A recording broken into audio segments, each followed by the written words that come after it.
Make sure to hit that like button and subscribe. Hey everyone, Kenny Tony coming at you today.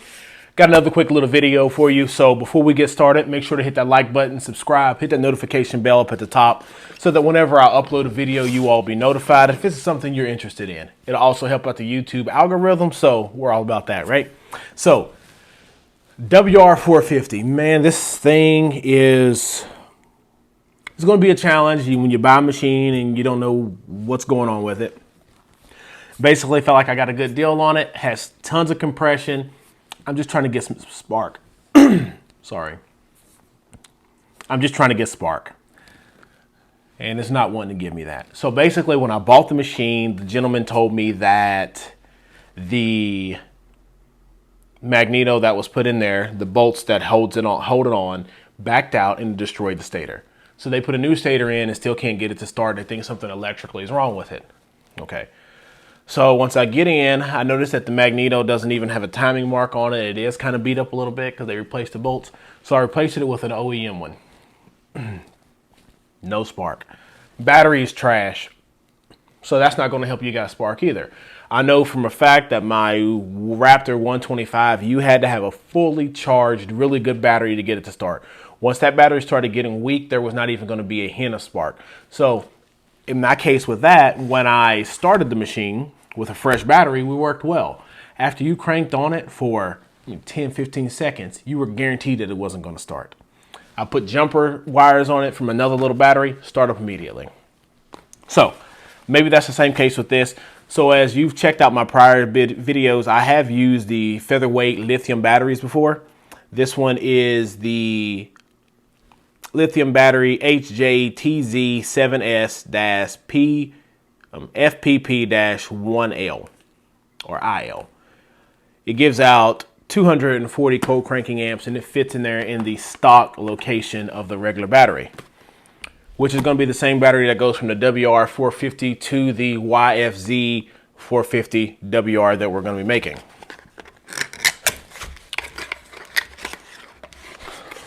Just like the other one that I had used, I put this one in the Raptor 250. Once I found that it was a battery issue for my 125, I did put the standard battery that I had in there in the 250 into the 125 because it worked well.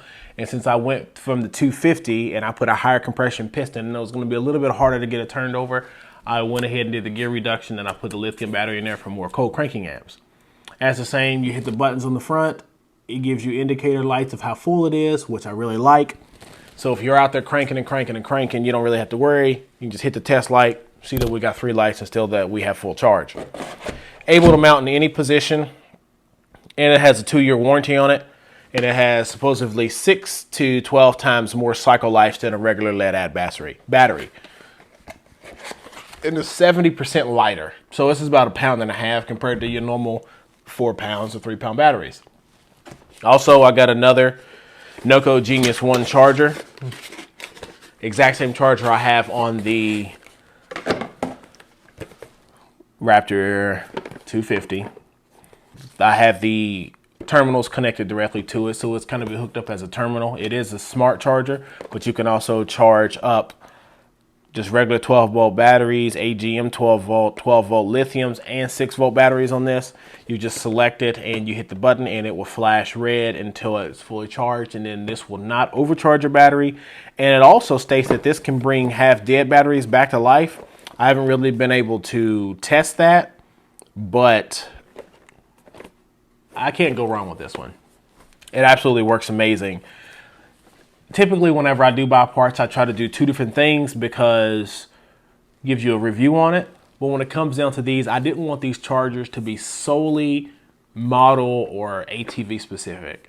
So if I broke my Noco charger, I didn't want to just not be able to charge the other battery. So I have 2 of these chargers, and I also have a car parts or auto part, one from Walmart, which was $20, and it is a smart charger as well. And I have a battery tender in my Sportsman 850. This is what we're going to try out today. So I also noticed that the starter had a lot of issues. Sometimes it will start, sometimes it didn't. Everything seemed to be well. the starter was getting power to it, but sometimes it'd start, sometimes it wouldn't. So once I took the starter out, it was very hit or miss. So I did buy another one. And some people are going to fry me for this. It is a neutron starter from Rocky Mountain ATV. So Rocky Mountain ATV, everyone's heard of them. They have a great reputation, and I assume that they will stand behind their warranty. This one has a 6-month warranty, and it is a OEM quality, high quality material starter. So it looks almost identical. It looks pretty identical to the other one. And with a 6-month warranty, that shouldn't be so bad. Also, this was $40, so it was $39.99, and it was on sale from $59.99, so it's $20 off. The end total for this ended up being shipped to my house under $50. It was $49.81 with a 6-month warranty. So I'm going to get this in there, and if everything works well and I can get the machine turned over and I can get sparked, that will be great. If in 6 months this goes out, I either can decide to spend $30 or $40 and buy another one, or $50 and buy another one, or just find me an OEM one. Right now I'm trying to get the machine to run and to start and to figure out what's going on. And I'm trying to do this as budget friendly and as cheap as possible. And a lot of people don't like hearing the word cheap, but I do. So let's go out there, let's get this in the machine. Let's see if we're gonna be able to get some spark and get this bad boy turned over.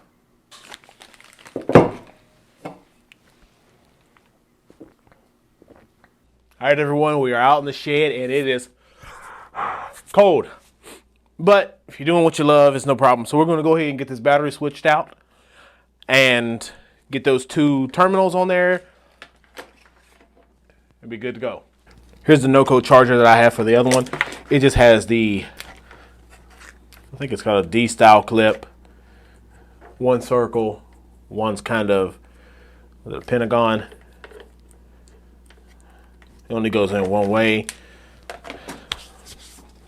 And we're gonna go ahead and get 2 8mm and get that out of there. Phillips.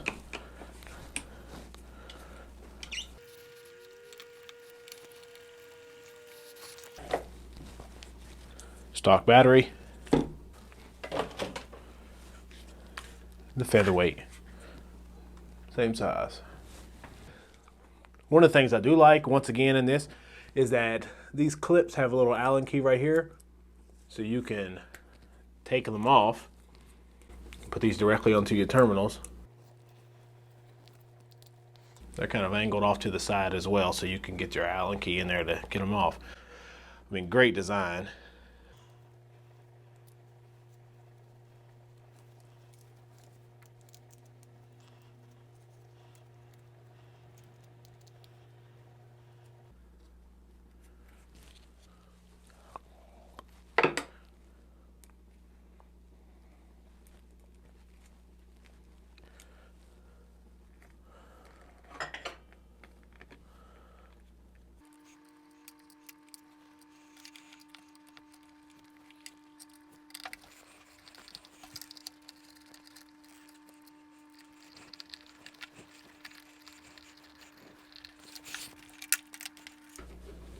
All right, battery installed. Terminal there.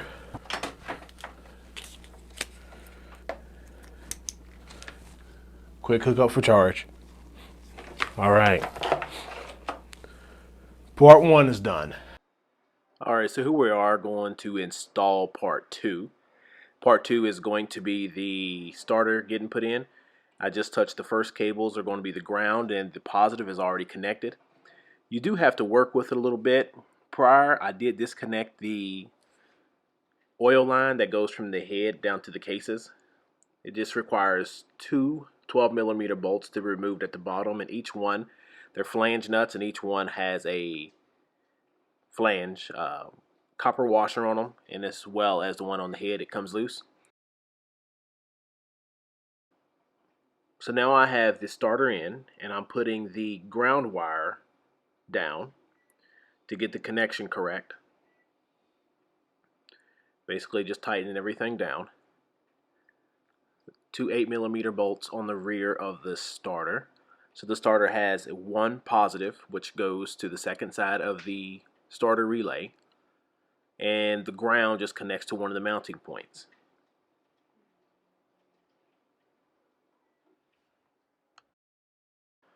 As always, understand that I'm just tightening this all down to get a snug fit to make sure it's all going to work correctly. After we get this together properly and things working correctly, all these bolts will be tightened down to spec.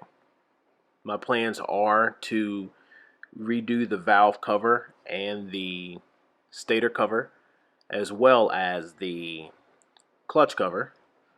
And once I get those off, I'm going to make sure things are torqued down to spec.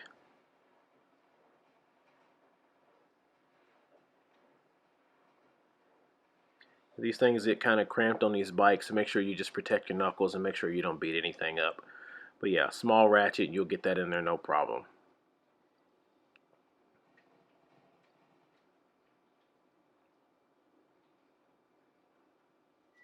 I think we're getting it snug down to where it should be right about here.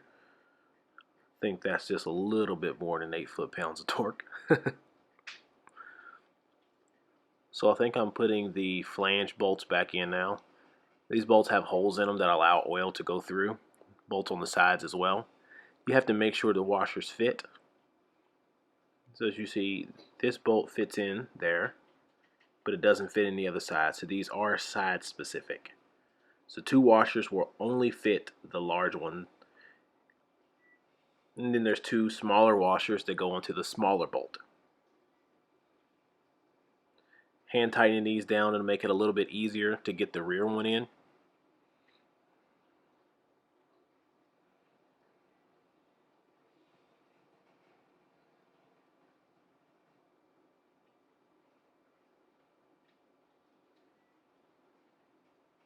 As you see, I see a lot of breath in this video. It must be really cold outside. So all of this is in the journey towards Spark. So far we've changed the generator to an OEM. We've changed the starter to something that's not OEM. We replaced the battery. And we're going to see if we can get Spark with this. Something that's going to turn it all over.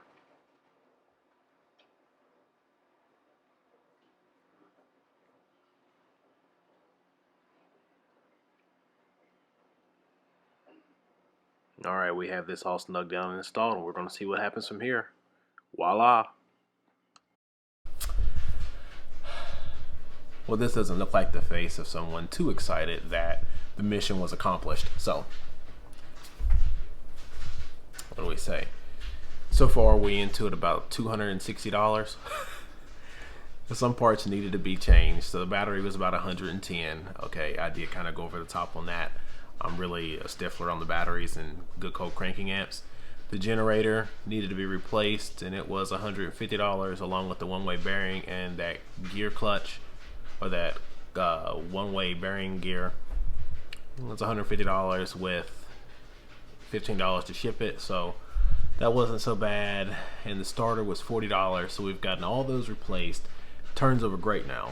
So it turns over as it should. With the kicker, the kicker doesn't turn the starter over, and the starter button turns and turns and turns and turns and turns, and it does not have any binding up issues, so those work phenomenal. However, we still don't have Spark, and we got to figure that one out. So the next thing I think that I'm going to be replacing to figure the Spark out is that stator. The start button works well, the kill switch works well. Because I would think if the kill switch was bad, it wouldn't let it turn over in the beginning. If the clutch switch was bad, it wouldn't let it turn over. The neutral safety, it's turning over and turning and turning, and I'm just not having any spark. So I'm thinking I'm going to see if I can find one of those off of eBay and put it up there next, and hopefully we have better news in the next video. The sooner we get this troubleshooting done, the sooner we get the WR450 WR build started. Alright everyone, make sure to hit that like button and subscribe. This is the end.